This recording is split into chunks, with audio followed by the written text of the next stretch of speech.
The Ugly House Seminar it's an event designed to be educational. One of the things that we've learned in traveling around the nation and working in this business is people are fed up with the back of the room sales seminar. So we've designed this seminar. It's an A to Z. Through the course of the day, we take attendees everywhere from how to set up your business to the mindset you have to be successful, how to generate leads, how to convert those leads, where to get the money, some sales strategies from staging to what to negotiate with your realtor for sell-by owners and the myths behind that, and ultimately into reinvesting and how to build a business once you've done it profitably a time or two. It's been interesting for me after the first couple of events we had. I thought originally that we would have a lot of newer, green, maybe never even done a deal. And what we found is a lot of the people that attend have bought 3, 4, 5 houses, and they're just either not happy with the returns that they're getting at this time, or they're ready to take their business to another level. At the end of the day, they should come away with a good understanding of the core business that is being a real estate investor, a full-time real estate investor. It's funny, we hear people talk all the time about you can retire in 6 months or 6 years, and I guess you could if you got really, really lucky. But we want people to understand the successful model that we've learned in the last 16 years of HomeVestor's existence and over 50,000 houses.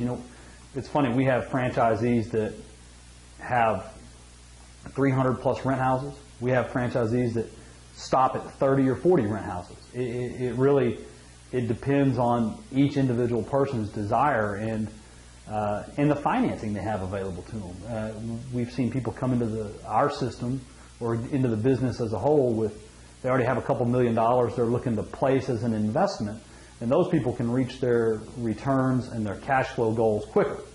Whereas we also have people like me that get into this business without a bunch of credit and capital, fresh out of the Marine Corps 11 years ago. And, so my learning curve and my process was different. I had to work really hard. I had to kind of earn my way.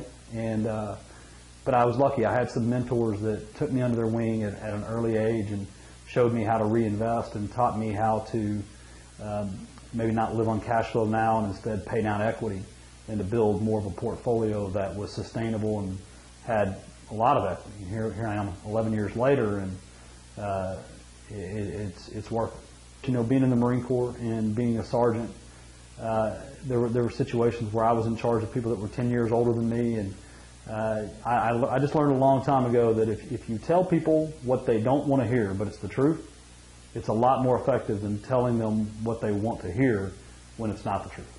So I focus my leadership style, my managerial style, and my teaching style on giving people the absolute most accurate information I can, whether it's what they want to hear or not. With the Ugly House Seminar, we try to keep it affordable because one of the largest components of our business is selling to other investors. And what we found is just the more that investor knows and the more resources that investor has, they can make decisions quicker.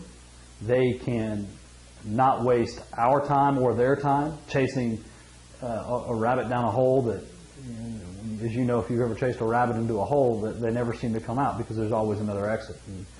And, we believe that if we build a strong community of educated people, it helps everyone. It helps us have clients to sell houses to.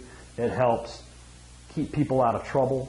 And ultimately, this industry is a very fragile industry because we don't really have a national association or we do have the National Association of Real Estate Investors, but so many of the real estate investment associations aren't a member of the national REIA, and we don't have one lobbying presence. We don't have state level presences. And so the best thing that we can figure out to do is to teach honest and ethical, legal investing strategies to help better the industry. And the better the industry is, the less that we're on the news for the few, the better. taught people that have bought hundreds of houses, and I've taught people that have bought thousands of houses. And in the last 11 years, I've bought over 1,000 houses, and I've bought houses in many different markets, and I've got owner finance houses, rent houses, wholesale deals out the through the roof, and do a lot of fix and flips. And I learn something every week, and I think that once you stop learning, you're really just committing yourself to becoming obsolete. That's one of the things. The best uses of my time is every other Thursday I meet with 15 other investors in a mastermind, and we meet for breakfast. The next meeting is tomorrow, and we meet and we talk about the business. We talk about what we're seeing on the acquisitions end, on the sales end.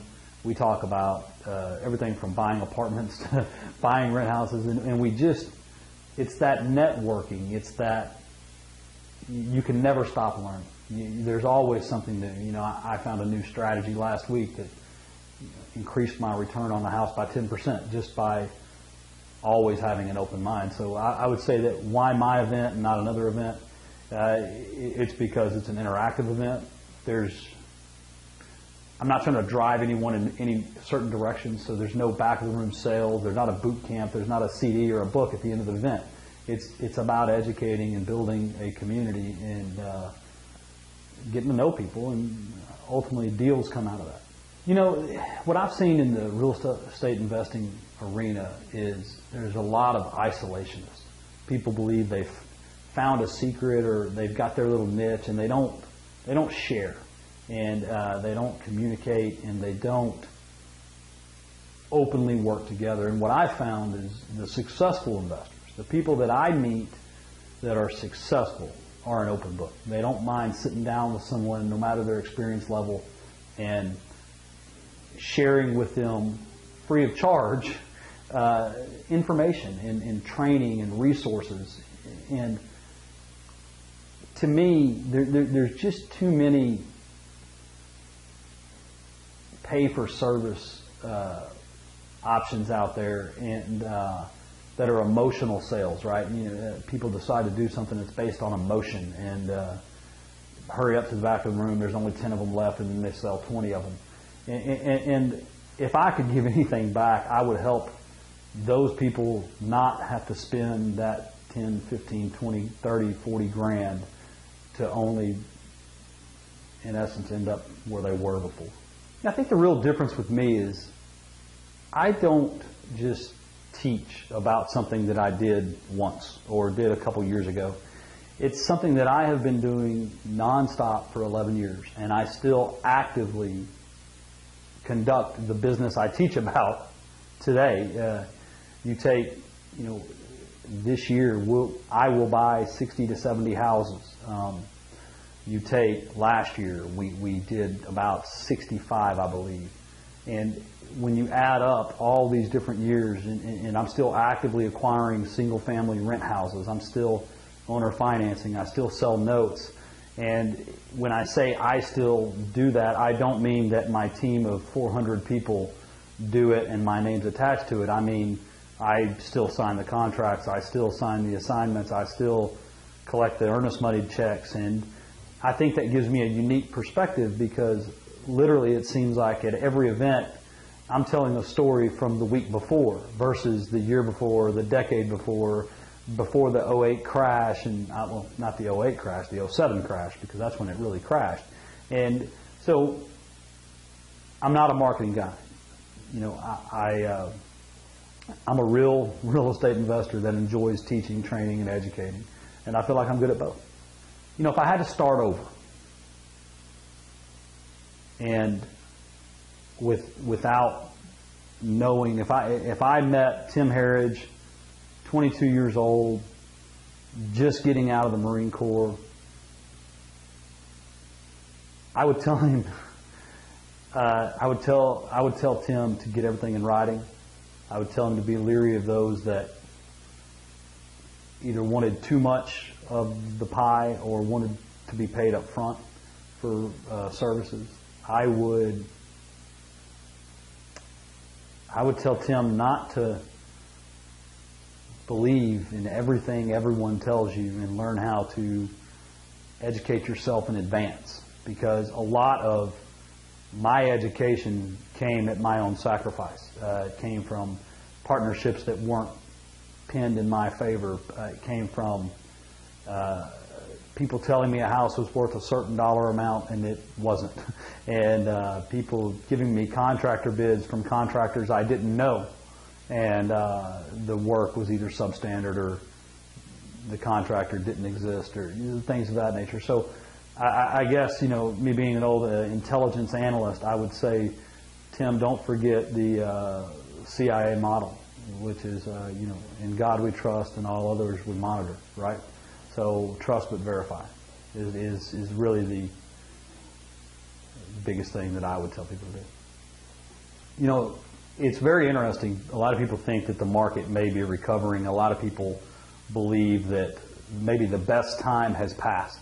And I'm still a firm believer that this is still the best period of my lifetime that there will be to buy single-family assets in the United States. And a lot of people are talking about these hedge funds and how the large hedge funds are going to put people out of business and things of that nature. And I laugh because I've seen the way these hedge funds are doing business. When you hear the billionaire Warren Buffett say, if I could figure out the management, I would buy hundreds of thousands of single-family homes. Well, Warren Buffett is the smartest investor ever, in my opinion, and he's realized you can't buy single-family homes, 10, 15, 20,000 of them, and manage them effectively. These Blackstone groups, American Homes for Rent, and some of these the Colony Homes, a lot of these large hedge funds are going to learn the hard way that single-family houses cannot be managed on a spreadsheet. And in turn, what that does for us, the individual investor, is the houses the hedge funds are buying right now will be back on the market in 5 to 7 years. And most likely they're going to be distressed sales, which is good for me because, number one, that means the government isn't the one holding the bag. They're private equity firms. And number two, that's just more distressed assets for me to buy. And ultimately, it's not a homeowner that lost their house this time. It's going to be a large corporate institution that got greedy. So when I look at the increases in rents, cheap money, what is right now you can get a 15-year loan for less than 5% interest. I mean, I don't know how anyone can afford to loan money out for 5% interest, but money's cheap right now. So with prices down, money cheap, and demand for rental inventory high, it's kind of the perfect combination to get into real estate now. And all the projections that I read show that it's going to go for another 12 to 18 months.